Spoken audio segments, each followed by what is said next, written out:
আজকে ওনারা হয়েছেন, আগামীকাল অন্য কেউ হতে পারেন। এটা আসলে যার সাথে হয়, যে সিচুয়েশন হয়, সেই বুঝতে পারে। আমি সব জায়গাতেই স্বাচ্ছন্দ্য বোধ করি। যখন যেখানে আমি কাজ করি সেটাকে আমি মনে করি আমার আপন মানুষদের সাথে আমি কাজ করছি। কারণ দেখুন, আমরা পরিবারের বাইরে বেশিরভাগ সময় আপনাদের সাথেই থাকি, যেটা সত্যিকার অর্থে। যারা অভিনয় করে তারা শুটিং সেটে থাকে, আমরা যারা বিভিন্ন শোরুম, শপিং মল, বিভিন্ন ব্র্যান্ডে একটু পরপর থাকি। তো দেখা যায় যে রক্তের সম্পর্ক ছাড়াও না একটা বন্ধন তৈরি হয়ে যায় সুখে দুঃখে বিপদে আপদে। তো আমার কাছে মনে হয় যে যেখানেই যাই আমি, আমার যে একটা ভালো মন আছে সেটা আমি সবার মধ্যে ছড়িয়ে দিতে চাই, পজিটিভিটিটা ছড়িয়ে দিতে চাই। আমার কাছে ভালোবাসার সংজ্ঞা হচ্ছে ভালোবাসা শুধুমাত্র যে গার্লফ্রেন্ড বয়ফ্রেন্ড বা হাজব্যান্ড ওয়াইফ এরকম না। আমি আমার মাকে ভালোবাসতে পারি। আমার ফাংশনগুলোতে আসলে সবসময় মনে হয় কাজের বাইরে একটু রিফ্রেশমেন্ট, কারণ সবার সাথে দেখা হয়, কথা হয়, সাংবাদিক ভাইদের সাথে দেখা হয়, কিছু বলার সুযোগ থাকে। দর্শকদেরকে অনেক সময় দেখা যায় যে কাজের ব্যস্ততার কারণে সরাসরি কথা বলার সুযোগ হয় না। তো আপনারা তো আমাদের কথাগুলো সারা বিশ্বব্যাপী ছড়িয়ে দেন, তো ভালো লাগে। কাজের বাইরে একটু রিফ্রেশমেন্ট দরকার আছে। আসলে এটা অনেক আগে থেকেই ছিল। যখন আমি নাচ করতাম, আমার অনেক নাচের ড্রেস, নাচের গহনার কারণে আলাদা একটা রুম রাখা হতো, যেখানে গহনা এবং শাড়িগুলো রাখা হতো। কারণ নাচের কস্টিউমগুলো তো অন্য সময় পরা যায় না। এখন যেহেতু অন্য আরেকটা সেক্টরে কাজ করছি, দেখুন আজকে যে কাপড়টা পরে আছি, এটা সানায়া, উনি ডিজাইনার, উনি মেক করেছেন। যে জুয়েলারিটা পরে আছি, এই ব্র্যান্ড এশিয়া জুয়েলস, ওদের সাথে আমার একটা চুক্তি হচ্ছে যে আমার মনে হয় বাংলাদেশে ফার্স্ট টাইম এরকম কোনো চুক্তি হয়েছে যে তাদের ব্র্যান্ডের গহনা ছাড়া আমি আর কোনো গহনা পরতে পারবো না। এটা কিন্তু অনেক বড় একটা দিক এবং একটা আর্টিস্টদের জন্য অনেক বড় একটা পাওয়া, যে একটা ব্র্যান্ড তাকে এত সুন্দরভাবে চাচ্ছে যে শুধুমাত্র তাদের ব্র্যান্ডটাকেই ফোকাস করছে।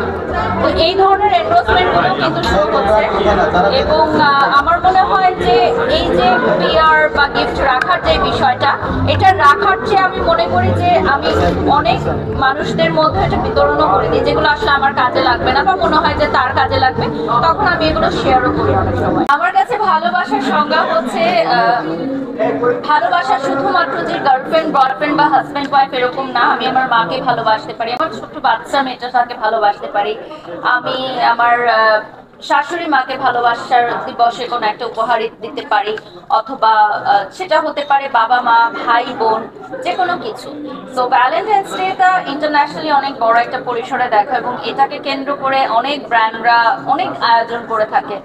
তো আমার কাছে মনে হয় যে এটা একটা celebration, one kind of celebration, just a day. এই ডেতে আমরা একটু নতুন করে সাজবো, ভিন্নভাবে সাজবো, একটু ভালোবাসার মানুষকে নিয়ে ঘুরতে যাবো। এই আমাদের যান্ত্রিক জীবনে আসলে এই ছোট ছোট দিনগুলো খুব দরকার। পালগুনো আসছে, তো আমার মনে হয় ভালো এটা। আমরা তো প্রত্যেকদিন সাজি, প্রত্যেকদিন রেডি হই, আমাদের কাছে নতুন কিছু না।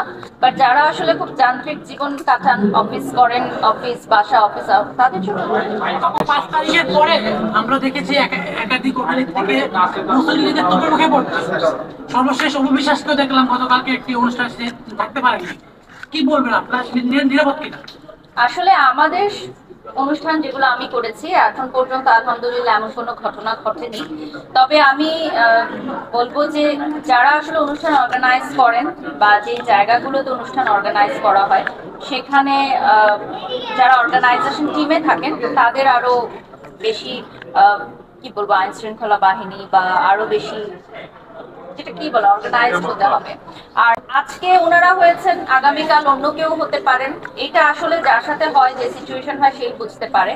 তো যেহেতু ওনাদেরকে আমি অনেক কাছ থেকে দেখেছি, ওনাদের সাথে অনেক অনুষ্ঠানও আমি করেছি, তো যখন আমি সংবাদ মাধ্যমে এই নিউজগুলো শুনেছি, আমার কাছে ডেফিনেটলি অনেক বেশি খারাপ লেগেছে, দুঃখ লেগেছে। আর বেশি খারাপ লেগেছে যে ব্র্যান্ড মালিকরা এত টাকা অর্থ লগ্নি করে নিয়ে আসেন, তাদের জন্য অনেক বড় একটা ক্ষতির সম্মুখীন হতে হয়।